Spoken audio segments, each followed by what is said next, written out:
तू स्वतःला प्राध्यापक म्हणून घेतो, जी प्राध्यापक पदवी ही तू कुठून तोडली ह्याच्यावर पीएचडी केली पाहिजे. तू प्राध्यापक कसा झाला, कॉप्या करून झाला की तुझा पेपर येऊन कुणी लिहिला नेमका? तू नेमका प्राध्यापक आहे का खरा, का तुझी बोगस डिग्री आहे याचा शोध घेतला पाहिजे. जर तू खराच प्राध्यापक असता, तुझा अभ्यास असताना, तर तू अशी वास्तविक वाक्य त्या ठिकाणी बोलला नसता. तू काल्पनिक नेता आहे. डुप्लिकेट केस बसवतो डोक्यावर तू. स्वतःला ओबीसीचा स्वयं घोषित नेता समजतो. कोण तुला नेता गेलं?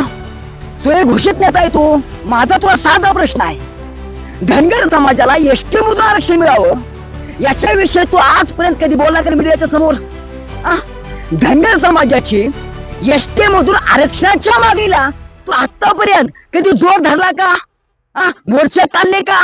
उपोषण केलं का? बोलला का तू? अरे मग तू कुणाचं बोकड घेऊन बोलतोय? तू सरकार पुरस्कृत बोलतोय, तुझी भाषा नाही सरकार पुरस्कृत आहे.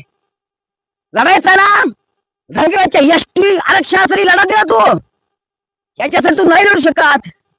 तुला फक्त एकच लागतं, उठला की जरांगे पाटलावर बोला, उठला की मराठा समाजावर बोला, झोपेतनं उठला की मराठा आरक्षणावर बोला. कारण तुला माहित आहे मराठा आरक्षणावर बोललं, जरांगे पाटलावर बोललं की मी मीडियाच्या समोर येतो, मी टीव्हीला येतो आणि मग लोक मला बघतात. अरे पण लोक तुला शिव्या घालतात रे.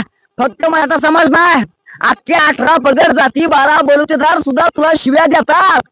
कारण जर तू कुणाची आई बहीण काढत असशील तर तू त्या लायकीचाच नाही की तुला आता चांगलं बोलावं कुणी.